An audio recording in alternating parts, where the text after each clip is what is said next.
In this problem, we're asked to find the derivative of the function shown and to simplify the derivative.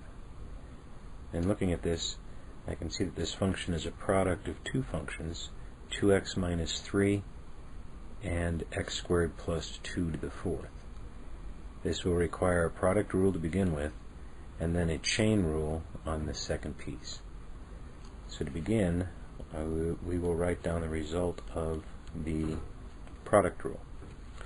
The derivative of the first is the derivative of 2x minus 3, that's 2, leaving the second alone, x squared plus 2 to the fourth, plus the first, 2x minus 3, times the derivative of the second piece. This is going to be our chain rule. We'll bring the exponent down, leave what's inside alone, reduce the exponent by 1, and then multiply by the derivative of the inside. The derivative of x squared plus 2 is 2x. We're then asked to simplify. We have found our derivative. We're going to simplify across this sum by factoring as much as we can to begin with. So looking across this sum, I see a 2 that can be factored out and some x squared plus 2's.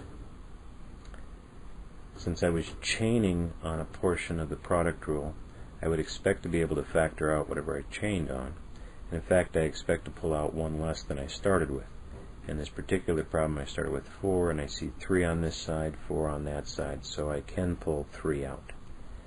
So we'll pull out the 2 and the x squared plus 2 to the third. Now that leaves behind an x squared plus 2 on the left side of the plus sign. And here's that plus sign from our original product rule. On the right, I've got a 2x minus 3, and I have, let's see, I've pulled the 2, so I'm left with the 4 and the x. Next step is to simplify the portions that were not factored out. The stuff that was factored out we will leave alone for now.